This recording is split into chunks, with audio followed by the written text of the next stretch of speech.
नमस्कार दोस्तों, स्वागत है आप सभी का RP technical study YouTube channel में। तो दोस्तों, आज की इस वीडियो में अपन बात करेंगे इलेक्ट्रीशियन थ्योरी का 3000 ऑब्जेक्टिव क्वेश्चन सीरीज का ऑनलाइन टेस्ट नंबर 52 के बारे में। 51 पहले अपलोड हो चुके हैं, जिसका लिंक आपको नीचे डिस्क्रिप्शन में मिल जाएगा या फिर आप चैनल के प्ले लिस्ट से भी देख सकते हो। तो आज की इस वीडियो में अपन बात करेंगे ऑनलाइन टेस्ट नंबर 52 के बारे में, जिसमें बहुत इंपॉर्टेंट क्वेश्चन है। तो सभी दोस्त एक बार लाइक करके दोस्तों को शेयर कर दो, और चैनल को अभी तक सब्सक्राइब नहीं किया है तो सब्सक्राइब भी कर लो। तो चलिए शुरू करते हैं। तो दोस्तों, अपन ने 1370 तक के क्वेश्चन देख लिए थे। आज बात करेंगे आगे के क्वेश्चंस की। तो क्वेश्चन नंबर 1371 है। और आपको बता दूं कि क्वेश्चंस के साथ साथ आपको भी कमेंट बॉक्स में टाइप करके आंसर देना है। तो क्वेश्चन नंबर 1371 है, बैटरी को आवेशित करते समय विद्युत अपघट्य तापमान से अधिक नहीं होना चाहिए। किस तापमान से अधिक नहीं होना चाहिए विद्युत अपघट्य, अर्थात बैटरी को चार्ज करते समय? ऑप्शन दे रखा है 0 डिग्री सेल्सियस सामान्य तापमान, 40 डिग्री सेल्सियस, ये 120 डिग्री सेल्सियस। तो किससे अधिक नहीं होना चाहिए विद्युत अपघट्य का तापमान? चलो बताओ क्या होगा इसका करेक्ट आंसर। बहुत इंपॉर्टेंट क्वेश्चन है, इसी प्रकार का क्वेश्चन पूछा जाता है बार बार एग्जामों में। तो दोस्तों, इसका करेक्ट आंसर हो जाएगा 40 डिग्री सेल्सियस से अधिक नहीं होना चाहिए विद्युत अपघट्य का तापमान। करेक्ट आंसर हो जाएगा ऑप्शन नंबर सी। अगला क्वेश्चन। दोस्तों, अगला क्वेश्चन दे रखा है, यदि पोल विस्तृत कुंडली अंतराल पोल अंतराल के बराबर हो तो इस वाइंडिंग को क्या कहा जाता है? इस वाइंडिंग को क्या कहा जाता है? ऑप्शन दे रखा है अर्ध अंतरालित, समग्र अंतरालित, पूर्ण अंतरालित या आंशिक अंतरालित। तो क्या कहा जाता है? फटाफट बताना है सभी को, फटाफट आंसर बताओ क्या होगा इसका करेक्ट आंसर। तो दोस्तों, इसका राइट आंसर हो जाएगा पूर्ण अंतरालित। क्या कहा जाता है? पूर्ण अंतरालित वाइंडिंग। अगला क्वेश्चन। अगला क्वेश्चन दे रखा है, वाट मीटर एक प्रकार का है। क्या होता है वाट मीटर? संकेत यंत्र, रिकॉर्डिंग यंत्र, समाकलन यंत्र या ए व सी दोनों प्रकार का? तो किस प्रकार का होता है वाट मीटर? कौन सा यंत्र होता है? चलो बताओ क्या होगा इसका करेक्ट आंसर। इंपॉर्टेंट क्वेश्चन है। तो दोस्तों, इसका करेक्ट आंसर हो जाएगा संकेत यंत्र। कैसा होता है? संकेत यंत्र। करेक्ट आंसर हो जाएगा ऑप्शन ए। अगला क्वेश्चन। अगला क्वेश्चन दे रखा है, क्या कारण है कि 3 पिन सॉकेट में अर्थ पिन मोटा रखा जाता है? 3 पिन का सॉकेट होता है, उसमें अर्थ पिन को मोटा रखा जाता है, उसका कारण क्या है मुख्य? ऑप्शन दे रखा है प्रतिरोध को घटाने के लिए, प्रतिरोध को बढ़ाने के लिए, मजबूती के लिए या पहचान के लिए। तो किसके लिए 3 पिन सॉकेट में अर्थ पिन को मोटा रखा जाता है? क्यों रखा जाता है? इसका मुख्य कारण क्या है? चलिए बताइए क्या होगा इसका करेक्ट आंसर। फटाफट बताइए क्या होगा। और सभी दोस्त शेयर कर दीजिए, अपने दोस्तों को सभी को शेयर कर दो।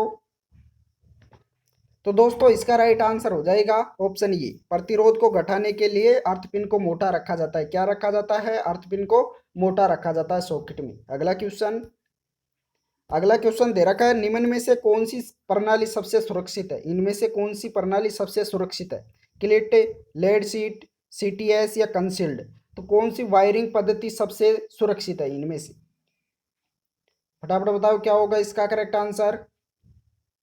तो दोस्तों, इसका करेक्ट आंसर हो जाएगा कंसील्ड वायरिंग। सबसे सुरक्षित वायरिंग कौन सी है? Concealed wiring. करेक्ट आंसर होगा डी। अगला क्वेश्चन। अगला क्वेश्चन दे रखा है, निम्न में से कौन सा उपाय कौन सा उपाय एकल कलीय मोटर को स्टार्ट करने का सबसे सस्ता उपाय है? इनमें से कौन सा उपाय एक फेज मोटर को स्टार्ट करने के लिए सबसे सस्ता उपाय कौन सा है? कैपेसिटर स्टार्टिंग, प्रेरकता स्टार्टिंग, प्राइम मूवर स्टार्टिंग या इनमें से कोई नहीं? तो कौन सी स्टार्ट करने का सबसे सस्ता उपाय है? कौन सा है इनमें से? चलो बताओ। तो इसका राइट आंसर हो जाएगा कैपेसिटर स्टार्टिंग। कौन सी स्टार्टिंग? कैपेसिटर स्टार्टिंग सबसे सस्ता उपाय है। करेक्ट आंसर होगा ये। अगला क्वेश्चन। अगला क्वेश्चन दे रखा है, जीनर डायोड में ब्रेकडाउन उत्पन्न करने वाला सिद्धांत निम्न में से क्या कहलाता है? जीनर डायोड होता है, उसमें ब्रेकडाउन उत्पन्न करने वाला सिद्धांत क्या कहलाता है?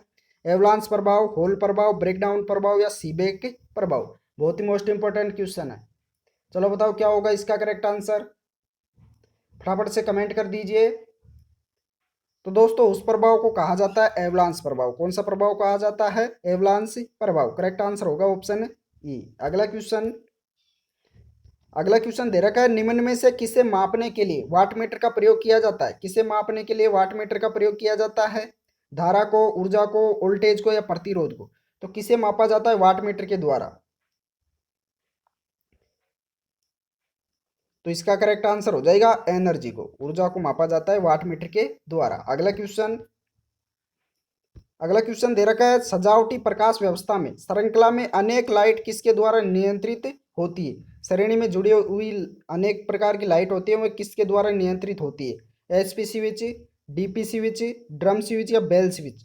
तो किसके द्वारा नियंत्रित किया जाता है सजावटी प्रकाश व्यवस्था में श्रेणी में जुड़ी लाइटों को?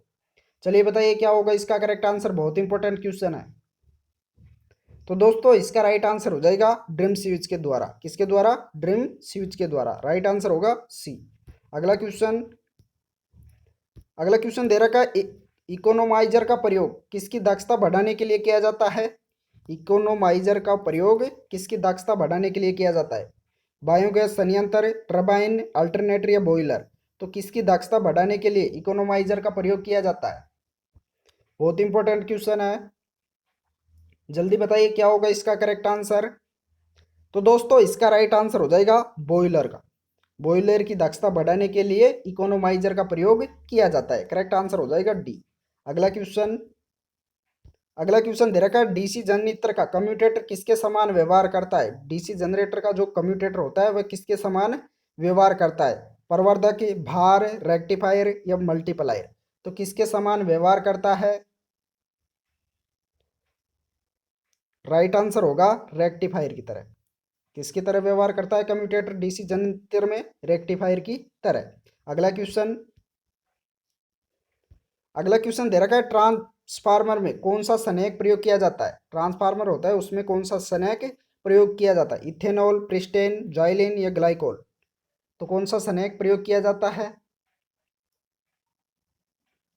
राइट आंसर हो जाएगा प्रिस्टेन। करेक्ट आंसर क्या होगा? बी। अगला क्वेश्चन दे रखा है, डायोड में पिन के पास का बिंदु दर्शाता है। डायोड होता है उसमें पिन के पास का बिंदु क्या दर्शाता है? एनोड को, कैथोड को, कलेक्टर को या उत्सर्जक को। तो किसको दर्शाता है? चलिए बताइए क्या होगा इसका करेक्ट आंसर। बहुत इंपॉर्टेंट क्वेश्चन है। तो दोस्तों इसका राइट आंसर हो जाएगा कैथोड को दर्शाता है। किसको दर्शाता है बिंदु? कैथोड को। अगला क्वेश्चन दे रखा है, किस अल्टरनेटर की स्पीड कम होती है? इनमें से कौन सा अल्टरनेटर है जिसकी स्पीड अर्थात गति कम होती है? स्टीम टरबाइन के साथ कपल्ड अल्टरनेटर, स्टीम इंजन के साथ कपल्ड अल्टरनेटर, हाइड्रोलिक टरबाइन के साथ कपल्ड अल्टरनेटर या इनमें से कोई नहीं। तो कौन से अल्टरनेटर की स्पीड अर्थात प्रत्यावर्तक की गति कम होती है? चलो बताओ क्या होगा इसका करेक्ट आंसर, जल्दी बताइए। तो दोस्तों इसका राइट आंसर हो जाएगा हाइड्रोलिक टरबाइन के साथ कपल्ड अल्टरनेटर की गति क्या होती है? कम होती है। अगला क्वेश्चन है, निम्न में से कौन सी मोटर सेल्फ स्टार्ट नहीं होती? इनमें से कौन सी स्वतः स्टार्ट नहीं होती? कौन सी मोटर है? Universal motor, repulsion motor, slipping motor या सिंक्रोनस मोटर। तो कौन सी मोटर सेल्फ स्टार्ट नहीं होती है? क्या पूछ रहा है? नहीं होती है। चलो बताओ कौन सी है। तो इसका राइट आंसर हो जाएगा सिंक्रोनस मोटर। करेक्ट आंसर होगा डी। अगला क्वेश्चन दे रखा है, ट्रांसफार्मर को सुरक्षा किससे दिया जाता है? किसके द्वारा सुरक्षा प्रदान की जाती है ट्रांसफार्मर को? बुकोल्ज रिले, हॉर्न गैप, ओसी रिले, इनमें से कोई नहीं। तो किसके द्वारा सुरक्षा प्रदान की जाती है? चलो बताओ किसके द्वारा प्रोटेक्शन किया जाता है ट्रांसफार्मर का? तो इसका राइट आंसर हो जाएगा बुकोल्ज रिले के द्वारा। करेक्ट आंसर होगा ये। अगला क्वेश्चन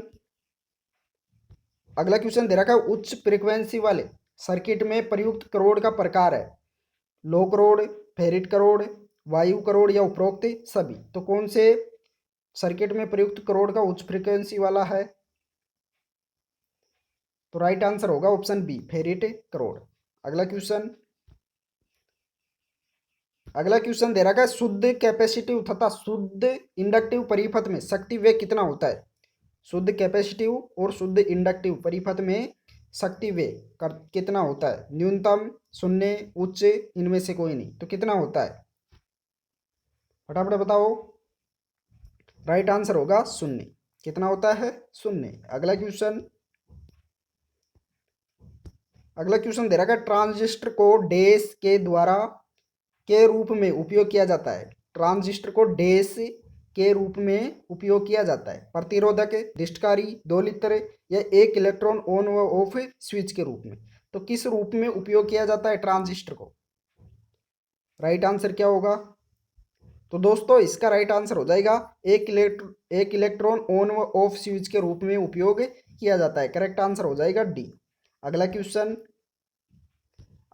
दे रखा है तुल्यकालिक संघनित्र क्या है, अर्थात सिंक्रोनस कंडेंसर क्या है?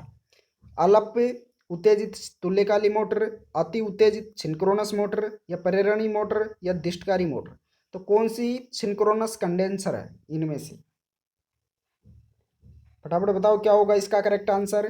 तो दोस्तों इसका राइट आंसर हो जाएगा अति उत्तेजित सिंक्रोनस मोटर। ये कि सिंक्रोनस कंडेंसर है। क्या है? Synchronous condenser. अगला क्वेश्चन दे रखा है चालक का प्रतिरोध किस पर निर्भर नहीं करता है। क्वेश्चन क्या पूछ रहा है? चालक का प्रतिरोध किस पर, रेजिस्टेंस किस पर निर्भर नहीं करता है, किस पर डिपेंड नहीं करता है? तापमान पर, सामग्री की प्रकृति पर, ईएमएफ पर या लंबाई पर। तो चालक का प्रतिरोध इनमें से किस पर निर्भर नहीं करता है? चलो बताओ क्या होगा इसका करेक्ट आंसर। तो दोस्तों इसका राइट आंसर हो जाएगा ईएमएफ पर। किस पर निर्भर नहीं करता है? विद्युत वाहक बल पर। अगला क्वेश्चन दे रखा है वायर गेज तार की किस आयाम को बताता है? वायर गेज तार होता है वो किस आयाम को बताता है? वायर गेज होता है वो तार की किस आयाम को बताता है? मोटाई को, लंबाई को, व्यास को या चौड़ाई को। तो किसको दर्शाता है? चलो बताओ क्या होगा इसका करेक्ट आंसर। बहुत इंपॉर्टेंट क्वेश्चन है, जल्दी से बता दीजिए। तो दोस्तों इसका राइट आंसर हो जाएगा तार के व्यास को दर्शाता है। अगला क्वेश्चन दे रखा है अपकेंद्री पंप अर्थात सेंट्रीफ्यूगल पंप के लिए किस प्रकार की मोटर का उपयोग नहीं किया जाना चाहिए? क्या पूछ रहा है? नहीं किया जाना चाहिए। ऑप्शन दे रखा है cumulative compound, shunt, differential compound या सीरीज। तो कौन सी मोटर का प्रयोग नहीं किया जाना चाहिए सेंट्रीफ्यूगल पंप के लिए? किस प्रकार के मोटर का उपयोग नहीं किया जाना चाहिए? चलो बताओ क्या होगा इसका करेक्ट आंसर। बहुत इंपॉर्टेंट क्वेश्चन है, जल्दी से बताओ। तो दोस्तों इसका राइट आंसर हो जाएगा सीरीज मोटर का उपयोग नहीं किया जाना चाहिए सेंट्रीफ्यूगल पंप के लिए। राइट आंसर होगा डी। अगला क्वेश्चन दे रखा है यूजी केबल में आवरण के लिए उपयोग किया जाता है। अंडरग्राउंड केबल होती है उसके आवरण के लिए उपयोग किया जाता है। क्या किया जाता है? पर्याप्त शक्ति देने के लिए, रबर रोधन देने के लिए, कागजी रोधन देने के लिए या केबल में नमी को प्रवेश से होने से रोकने के लिए। तो किसके लिए आवरण दिया जाता है? किस उपयोग के लिए दिया जाता है? चलो बताओ क्या होगा इसका करेक्ट आंसर। बहुत इंपॉर्टेंट क्वेश्चन है, जल्दी से बताओ। तो दोस्तों इसका राइट आंसर हो जाएगा केबल में नमी को प्रवेश होने से रोकने के लिए ही आवरण का उपयोग किया जाता है, अर्थात शीतल का उपयोग किया जाता है। अगला क्वेश्चन दे रखा है बीजेटी की तुलना में एफईटी इनपुट प्रतिरोध क्या रहेगा? बीजेटी होती है उसकी तुलना में एफईटी इनपुट प्रतिरोध क्या रहेगा? समान, उच्च, मध्यम या निम्न। तो क्या रहेगा? राइट आंसर हो जाएगा उच्च। क्या रहेगा? उच्च। करेक्ट आंसर होगा ऑप्शन बी। अगला क्वेश्चन दे रखा है कांस्टेंट और मैग्नीन एलॉय का इस्तेमाल मल्टीप्लायरों में मानक रजिस्टर बनाने के लिए किया जाता है क्योंकि यह होते हैं। क्वेश्चन को ध्यान से पढ़ना है। क्वेश्चन क्या दे रखा है? कांस्टेंट और मैग्नीन एलॉय का इस्तेमाल मल्टीप्लायरों में मानक रजिस्टर बनाने के लिए किया जाता है क्योंकि यह होते हैं। ऑप्शन दे रखा है उच्च चालकता, निम्न तापमान गुणांक, उच्च थर्मोइलेक्ट्रिक ईएमएफ या किफायती। तो क्या होगा इसका करेक्ट आंसर? चलो बताओ। तो दोस्तों इसका राइट आंसर हो जाएगा इनका निम्न तापमान गुणांक होता है। राइट आंसर होगा ऑप्शन बी। अगला क्वेश्चन दे रखा है डाइलेक्ट्रिक स्ट्रेंथ को किसी वस्तु के नमूना की मोटाई से को विभाजित करके गणना की जाती है। डैश को विभाजित करके गणना की जाती है। Peak voltage, peak inverse voltage, breakdown voltage या बैरियर वोल्टेज। तो किसको विभाजित करके गणना की जाती है? राइट आंसर हो जाएगा ब्रेकडाउन वोल्टेज। करेक्ट आंसर क्या होगा? सी। अगला क्वेश्चन अगला क्वेश्चन दे रखा है, जैसे जैसे डीसी जनरेटर की रफ्तार बढ़ती है प्रेरित वोल्टेज होगा, बढ़ेगा, घटेगा, समान रहेगा या शून्य होगा? तो कैसा होगा? जैसे जैसे डीसी जनरेटर की रफ्तार बढ़ेगी तो राइट आंसर हो जाएगा वोल्टेज भी बढ़ेगा, प्रेरित वोल्टेज क्या होगा? बढ़ेगा। करेक्ट आंसर होगा ऑप्शन ई। अगला क्वेश्चन दे रखा है, किसी क्रिस्टल पर यांत्रिक प्रतिबल और विकृति लगने पर क्रिस्टल में एक विद्युत वाहक बल प्रेरित होता है, जिसे क्या कहा जाता है? किसी भी क्रिस्टल पर यांत्रिक प्रतिबल और विकृति लगने पर क्रिस्टल में एक विद्युत वाहक बल अर्थात ईएमएफ उत्पन्न होता है, प्रेरित होता है, तो उसे क्या कहा जाता है? होल प्रभाव, स्थिर विद्युत प्रभाव, ट्रिगर प्रभाव या पीजो इलेक्ट्रिक प्रभाव? तो क्या कहा जाता है? राइट आंसर हो जाएगा पीजो इलेक्ट्रिक प्रभाव। क्या कहा जाता है उसको? पीजो इलेक्ट्रिक प्रभाव। अगला क्वेश्चन दे रखा है, 66